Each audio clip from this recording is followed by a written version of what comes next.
à tous, petite vidéo pour vous faire une spéciale manga fin de série avec un one shot aussi, un début de série parce que bon, faut bien un peu changer.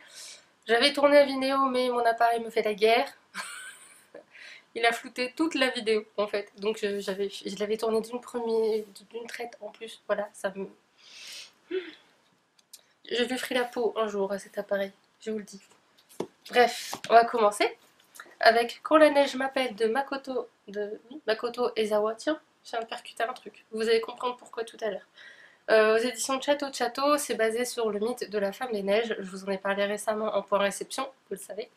Et alors les graphismes déjà, je vous avais dit qu'ils étaient d'une beauté incroyable. Je vais éviter de vous spoiler aussi. Bah, je vais vous montrer un passage sur la Femme des Neiges, au moins ça vous donnera un aperçu. Lorsqu'elle apparaît en tout cas. En fait, dans la plupart des gens, pour le moment que j'ai lu, enfin c'est un conte surtout, dans la plupart des versions que j'ai lues sur la Femme des Neiges, pourquoi la Reine des Neiges? Rien à voir. Alors franchement, mais alors, il n'y a pas plus de différence, hein. Donc dans la Femme des Neiges, généralement, c'est des personnes qui se perdent dans un endroit paumé où il neige, forcément. La Femme des Neiges apparaît et généralement les tue. Il n'y a rien de sanglant, je sais pas comment exactement, je sais pas la manière dont elle s'y prend exactement. Là, je viens de vous montrer pas ce passage-là, mais grosso modo son apparition. Là, c'est deux soldats en fait qui vont se retrouver à s'isoler dans une cabane dans les bois, parce que l'un des deux est blessé. Elle va tuer le soldat blessé et elle va épargner l'autre. Pourquoi qu'est-ce? Je vous invite à lire ce manga qui est basé sur le roman de Lafcadio. Il n'est pas japonais, hein, l'auteur, mais Lafcadio Hearn. Du coup, j'ai découvert ce monsieur écrivait que des romans qui se passent au Japon. Vous pensez bien qu'il est noté. Je suis curieuse de lire d'autres choses, de lire la version roman déjà, et de lire d'autres choses de lui.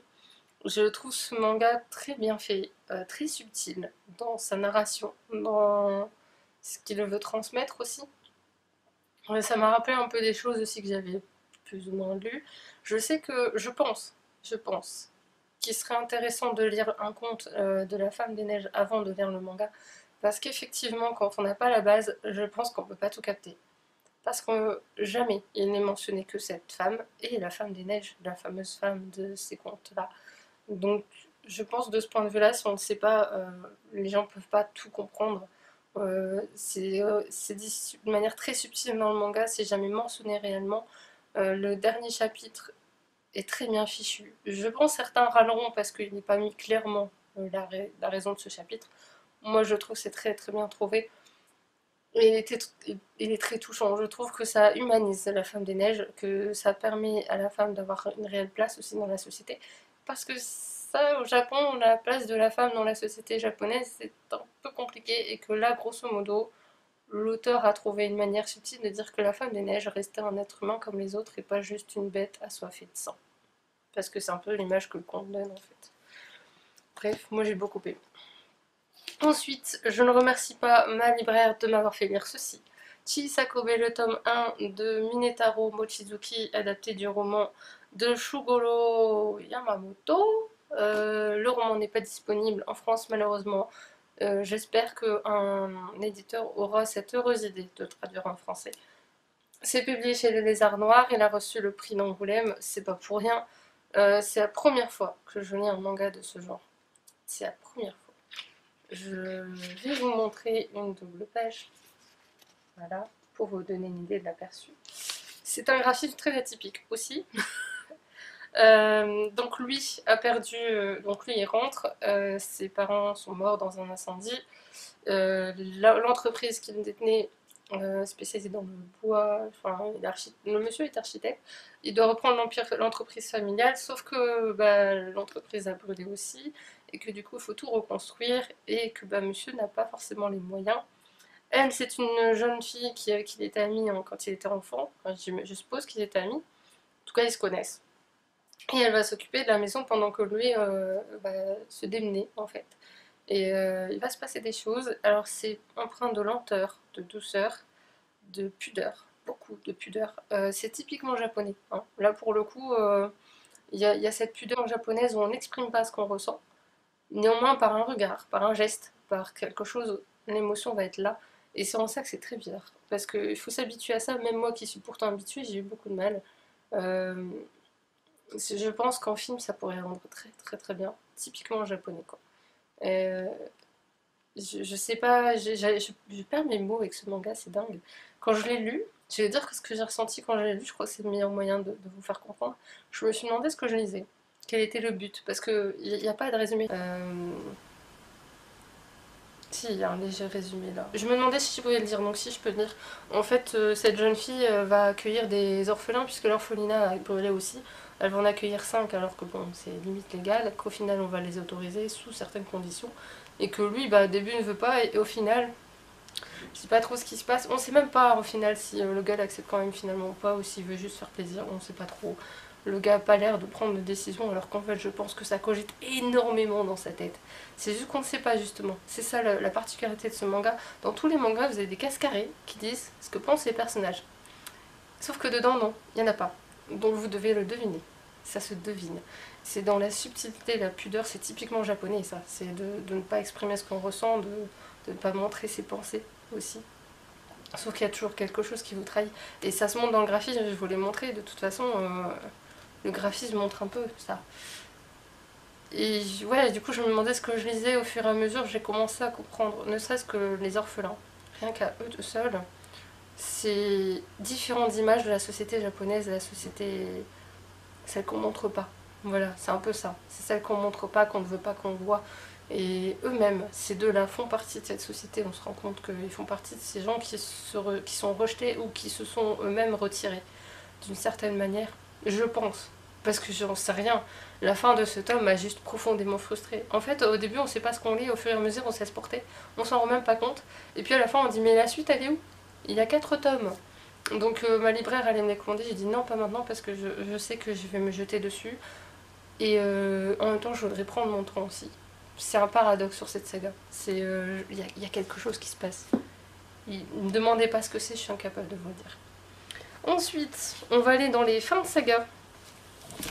Alors il y en a 4 que j'ai terminé. Je vais commencer par la plus bizarre. Hein. Dystopiary de Telmin et Fumitaka Senga aux éditions Pika. Donc il y a le tome 3, le tome 4 et le tome 5. Et alors j'ai été étonnée par justement les couvertures qui vont du très sombre, donc les premiers tomes, les couvertures sont presque noires, à ça, quelque chose de plutôt coloré.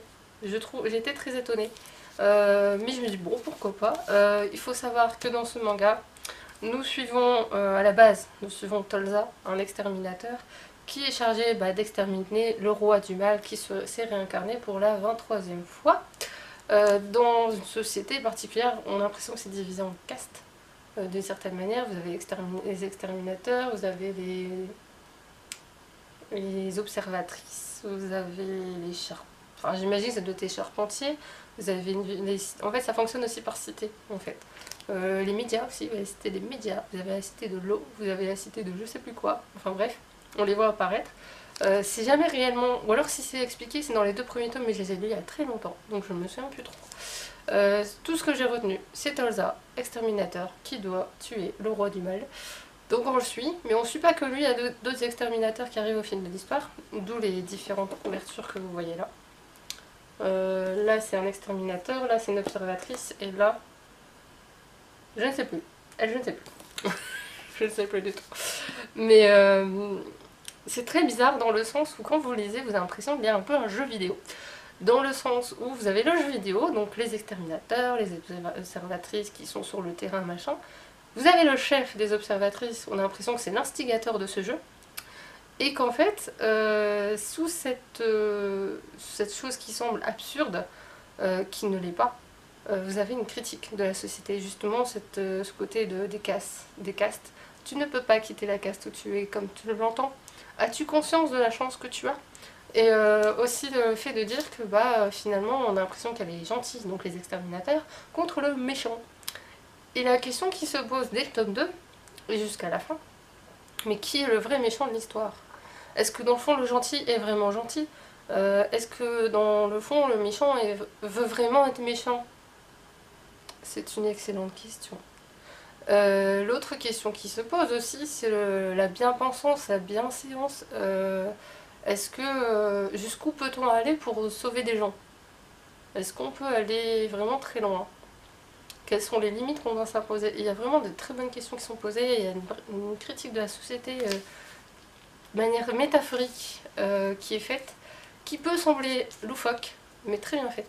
Le seul regret que j'ai sur un des tomes, je ne sais plus lequel, il y a une scène entre le fameux chef et une observatrice où j'ai envie de frapper les auteurs, les mangaka. J'ai dit bien les mangaka, le personnage non, parce qu'ils ont créé le personnage.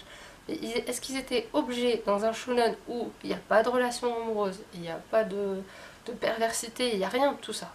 Vous avez vu les personnages féminins. Physiquement, il n'y a rien de... Il n'y a rien de malsain ou de pervers, de choses voilà, où la femme est encore remise à l'état d'objet, pour une fois. Et il y a eu une scène où ils l'ont fait quand même. Pourquoi? En plus, elle est tellement balancée comme ça, sur un cheveu, comme un cheveu sur la soupe, je me suis dit, est-ce que ton but était de critiquer? Parce que c'est lamentable, c'est minable. C'est le seul passage où j'ai un peu tiqué. Tout le reste, j'ai trouvé ça super bien fait. D'autant plus qu'ils ont cassé les codes du shonen, parce que c'est un shonen. Hein. Normalement, le shonen, c'est un peu One Piece, etc., où le héros s'en sort toujours. Là, je dis pas comment ça se termine. Je le dis pas parce que j'ai trouvé la fin, en fait. À la fin, elle n'est ni bien ni mauvaise. Elle est juste comme il faut. Et j'ai trouvé... j'étais étonnée par le choix scénaristique qui a été fait concernant Tolza. J'ai dit, mais pourquoi maintenant? La série n'est pas finie, hein, les gens, vous pouvez pas attendre un peu. Et non, ils n'ont pas attendu, et j'ai trouvé ça finement joué. C'est tout ce que je dirais. Je, je suis étonnée par le choix scénaristique. En plus, ce qu'il y a de bien, c'est que pour une fois, face à ce genre de scène, généralement, je hurle. Et là, pour le coup, j'ai dit, ouais, mais c'est normal. C'est normal. Voilà, c'est le juste retour des choses, on va dire. Bref, c'est une chouette série, il faut être ouvert d'esprit je pense quand même. Il y a plusieurs niveaux de lecture, du coup je pense que je la relirai à l'occasion quand j'aurai envie de me faire une série de manga et que je serai en rupture de stock, mais c'est pas près d'arriver. Euh, J'ai baissé ma pile manga, et ça c'est la bonne nouvelle du moment. D'autant que je sais pas pourquoi Dystopiary, il y avait qu'un seul des 3 tomes qui était enregistré dans ma pile à lire. C'est pas la première fois en ce moment que je lis un livre qui n'est pas enregistré dans ma pile à lire. Donc je pense que la catastrophe est beaucoup plus béante que ça. Je sens que je vais faire un inventaire. Voilà. Ma meilleure amie va venir. Je vais la mettre à contribution, je pense. C'est méchant. Ensuite, série en 3 tomes. Le courrier. Non, c'est Courrier des miracles. De Noboru Asahi aux éditions Komiku. Donc on va faire une tiers spéciale Komiku. Si vous vous souvenez pas de cette série, on suit Makoto qui, suite à un accident, va se retrouver dans le coma, et suite à ce coma, il va se retrouver à devenir coursier des miracles. Il va distribuer des courriers à des personnes, bien sûr étant dans le coma, c'est pas son corps astral, mais bref, vous voyez ce que je veux dire. Et il se trouve que au début il n'est pas très content de la situation dans le tome 1, enfin même de toute la saga, honnêtement, il n'est pas très content de sa situation, mais tout ce qu'il veut c'est vivre, c'est très clair et net et précis. C'est considéré comme un conte philosophique, et je confirme, il est extrêmement bien fait, très léger, il n'y a rien de déprimant dans ce manga, il y a de très belles réflexions, on découvre, il va à l'encontre de personnes de différentes origines, de différents statuts sociaux, de différentes... tout est très très vaste, et je pense que c'est justement bien fait d'avoir choisi une saga courte, parce qu'ils n'auraient pas pu tirer le film très longtemps, ça c'est sûr et certain. D'autant qu'on devine déjà comment ça va se finir, on le sait. De toute façon, en 3 tomes, voilà, on a compris comment ça se termine. Mais j'avoue que la fin est encore plus jolie que je l'imaginais.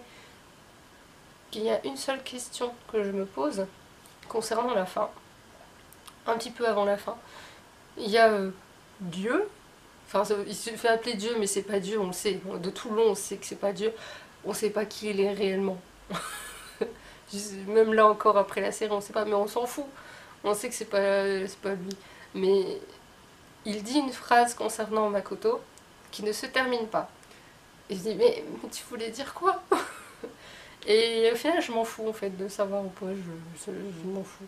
Je suis juste ravie de ce qui va arriver à Makoto, et je pense que le but profond de ce manga, c'est de montrer que la vie est peut-être pas la plus belle qui soit, mais c'est à nous de décider ce qu'on en fait, d'une part.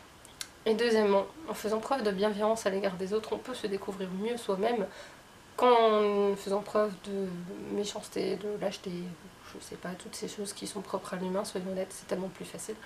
Je pense c'est un peu le but de ce manga, et si c'est ça, c'est fait avec beaucoup de justesse, de légèreté, sans être moralisateur. Ça c'est le truc qui fait toujours peur, même moi j'aime pas être moralisateur, ou moyen en tout cas, ça dépend comment c'est fait.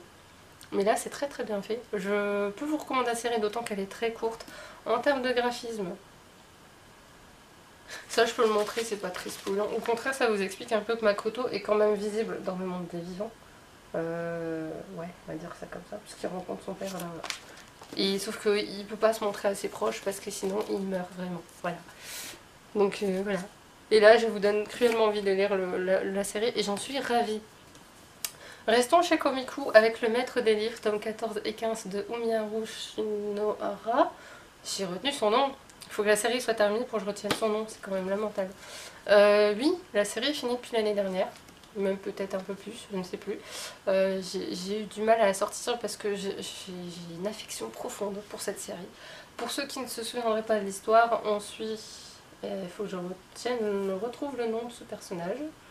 Je ne me souviens plus du nom de ce personnage. Donc lui, qui va atterrir suite à une soirée un peu arrosée au sein à la Rose Trémière, qui est une bibliothèque pour enfants, dirigée par lui, Mikoshiba. Il se trouve...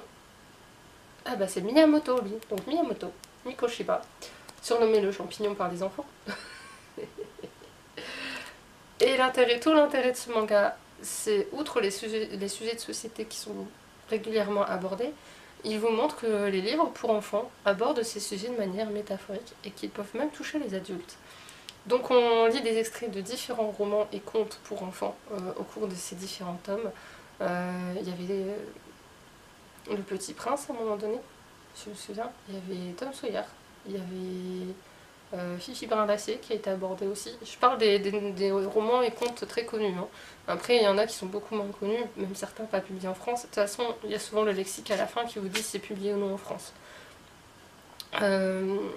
Et il se trouve que par le biais de tout ça, on découvre aussi le métier de libraire, de bibliothécaire, le lien entre les études aussi qui sont faites par ce biais-là et les attentes qu'on peut avoir de ces métiers-là. La vérité, l'envers du décor, etc. Je trouve que c'est une série extrêmement bien faite, ludique, pédagogique, tout en s'amusant, parce que c'est très important. Parce que par exemple, tous les gosses là, qui y vont, les habitués, chaque fois qu'ils rentrent, ils font un bordel monstrueux et Mikoshiba est toujours là à hurler sur ces gamins-là. Parce que lui, Mikoshiba est fidèle à lui-même, il ne l'appelle pas tête de champignon pour rien. Il est stoïque et il râle tout le temps, voilà. Sauf que dans ces derniers tomes, il va se passer un truc. Je sais pas si... Ouais, si d'une certaine manière, je pense que je m'y attendais. Ce à quoi je ne m'attendais pas, c'était le retournement de situation par rapport à ce qui s'y passe. Et ils vont tous évoluer dans cette fin de saga, beaucoup plus vite que dans les autres tomes.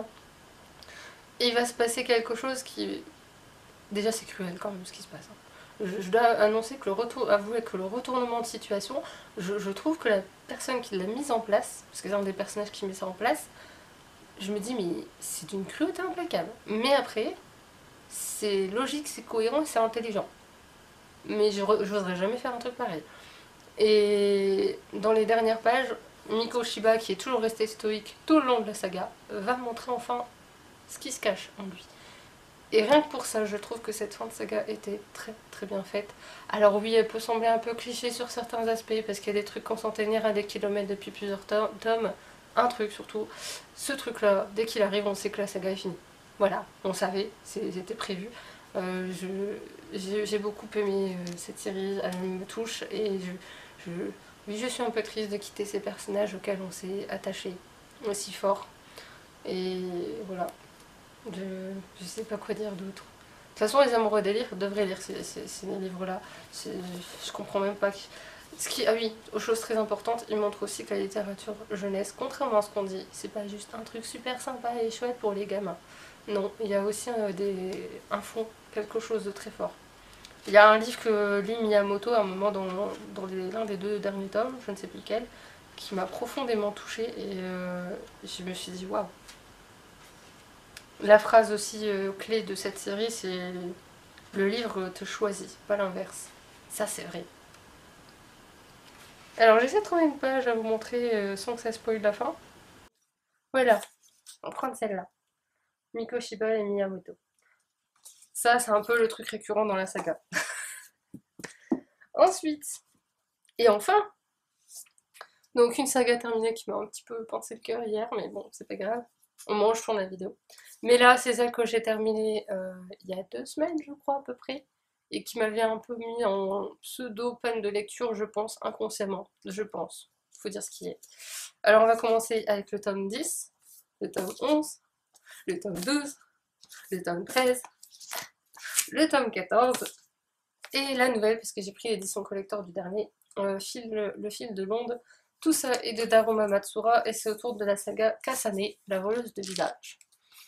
Alors, graphisme. On va commencer par la bonne façon, vous avez déjà compris que les graphismes étaient de toute beauté, hein, faut dire ce qu'il y a. Je vais éviter de montrer le passé de la maman de Kasane, parce que je vous spoil l'intérêt de l'histoire, soyons honnêtes. Ouais, je vais prendre ça. En termes de graphisme, ça donne un aperçu, parce qu'on suit Kasane qui veut devenir, tout le long de la saga, hein, qui veut devenir une très grande actrice, sauf qu'elle a encore un très beau visage, comme vous pouvez le voir. Et elle a un rouge à lèvres qui lui permet de voler le visage d'une autre. Il se trouve qu'elle rencontre à un moment donné, ça c'est pas un spoiler, au fil du temps vous savez très vite, elle va rencontrer sa demi-sœur et elle va lui prendre son visage de manière régulière, je dis pas comment. Et il se trouve que, comment j'ai expliqué cette fin de série, il y a tellement d'informations. En fait, sur une grosse partie de la saga, on vous donne au compte-gouttes des informations sur le passé de la mère de Kasane. Et ça va influencer, je pense, Kasane au fil du temps. Et il se trouve que dans les derniers tomes là, déjà le tome 10, enfin celui-là, on va découvrir le vrai passé de la mère de Kasane. Pas celui qu'a retenu Kingo, ouais. Pas celui qu'a retenu Kingo, l'agent de Kasane, mais le réel passé de sa mère. Et les retournements de situation sont nombreux, les révélations sont surprenantes. Je ne m'y attendais pas. Honnêtement, j'ai rien vu venir. Et le comportement de Kasane aussi, et je trouve plus juste, plus en accord avec qui elle est à la base réellement. Et la fin, la toute fin, des dernières pages, réellement, je trouve qu'elle est parfaitement juste. Je veux dire, l'auteur, si vous voulez surprendre son lecteur, il a parfaitement réussi. Moi, je ne l'ai pas vu venir. J'ai même relu la fin pour être sûre de l'avoir comprise parce qu'elle est très subtile. Faut vraiment regarder même le dessin, dans le détail. Je dis pas que j'étais avec la loupe, mais c'est tellement bien fait que... Fou.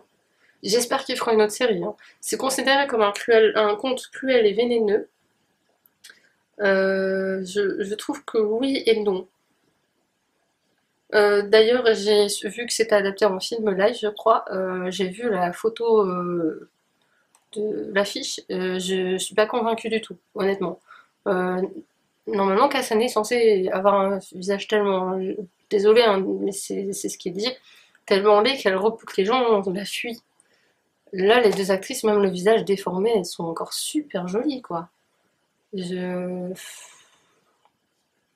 suis pas convaincue du tout. De toute façon, ce manga me semble très difficile à adapter en film. En série, peut-être, mais pas en film. Quand je dis en série d'animation, hein, mais pas en film. Certainement pas en film. C'est pas possible. Ou alors, il faut jouer le jeu à fond. C'est d'ailleurs la dernière pièce de théâtre dans laquelle joue Kasane. Je trouve que ces scènes-là sont peut-être les plus importantes de toute la série, les plus touchantes, parce que c'est là où on voit qui est réellement Kasane. Et je trouve que cette fin de saga est juste magnifique.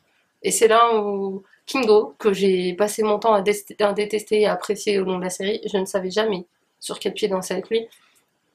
Je pense qu'au final, c'est lui qui connaît le mieux Kasane. Je pense. Même si, ok, il ne peut pas tout lui pardonner, hein, mais je pense qu'il est seul à la connaître parfaitement et à connaître parfaitement ce qui se passe dans sa tête à Kasane. Je pense. D'ailleurs, Kasane a une très belle phrase à la fin que je ne dirai pas, mais dans les dernières conversations qu'elle a avec Kingo, elle dit quelque chose de très très vrai. Et c'est là où on se dit qu'au final, elle prend le temps de réfléchir et de savoir ce qu'elle veut vraiment. Et ça, c'est pas si mal que ça. Donc voilà, une saga que j'ai finie aussi, qui va me manquer parce que c'est rare des sagas de cette qualité-là. Alors il y a 2, 3 seinen, on peut dire même peut-être 4. et un shonen sûr et l'autre, alors le courrier des miracles, je ne sais pas si c'est un shonen ou un seinen. Je sais pas. C'est pas dans quoi ils l'ont classifié. Mais voilà. Voilà. Ils vont tous me manquer. Non, Dystopia, ils vont peut-être pas me manquer, mais Courrier des miracles, ouais, peut-être pas parce que la saga était pas assez longue. Mais par contre, ouais, si les autres, c'est rare des séries de manga d'une qualité qui surprennent vraiment aussi. Parce que je dirais saga, des séries longues, il y en a tout plein qui surprennent plus. Enfin, faut dire ce qui est, par exemple, Black Butler, on ne sait pas s'il y aura une fin un jour, hein, par exemple. J'aime beaucoup cette série. Pour le moment, j'ai pas beaucoup de surprises en termes de retournement de situation, mais il paraîtrait dans quelques tomes, quand ça sortira en France. Ma meilleure amie m'a dit prépare-toi psychologiquement parce que tu vas pleurer. Voilà. Du coup, j'en ai 4 là à lire, je n'ose pas les lire. Voilà. C'est nul, nous sommes d'accord. Sur ce, je vous laisse. Je vous souhaite une bonne journée. N'hésitez pas à me dire d'ailleurs en commentaire s'il y a des mangas ou BD aussi, quelquefois que vous savez jamais, qui pourraient m'intéresser ou qui vous pourraient vous intéresser par rapport à ce que j'ai présenté. N'hésitez pas à partager, à liker aussi, ça aide toujours la chaîne à se faire connaître. Et sur ce, je vous dis à très bientôt. Salut!